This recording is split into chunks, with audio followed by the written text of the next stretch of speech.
I'd like to say a few words about an upcoming book of mine called The Buddhist Psychology of Awakening. It's on a subject not very much written about to date in the West, on what in Sanskrit is called Abhidharma, higher Dharma.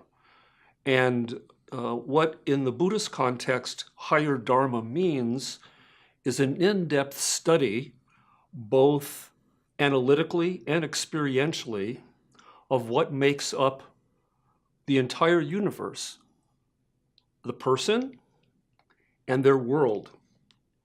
And they speak about different patternings of what make up this entire universe for the sole purpose, as is the case with Buddha Dharma as we've come to understand it, of helping beings along the path to cessation of suffering. And the perhaps most important writer was a 5th century writer in India by the name of Vasubandhu, who wrote a whole compendium, a kosha, of Abhidharma. And I was inspired by my Tibetan teachers to read deeply in this and also to read deeply in the work of a Tibetan master, Ju Mipam Rinpoche, who wrote a very important book called Entrance into the Way of Expertise, the Kenjuk.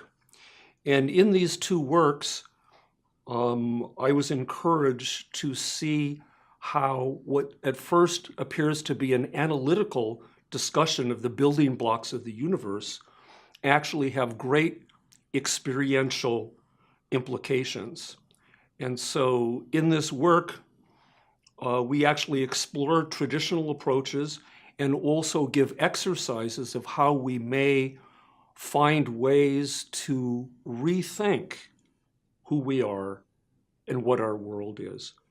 Again, for the sole purpose of finding more flexible and, yes, humorous and joyful ways of being in the world. And that's really the sum purpose of the book, how to make these teachings joyful, approachable, accessible, and compelling.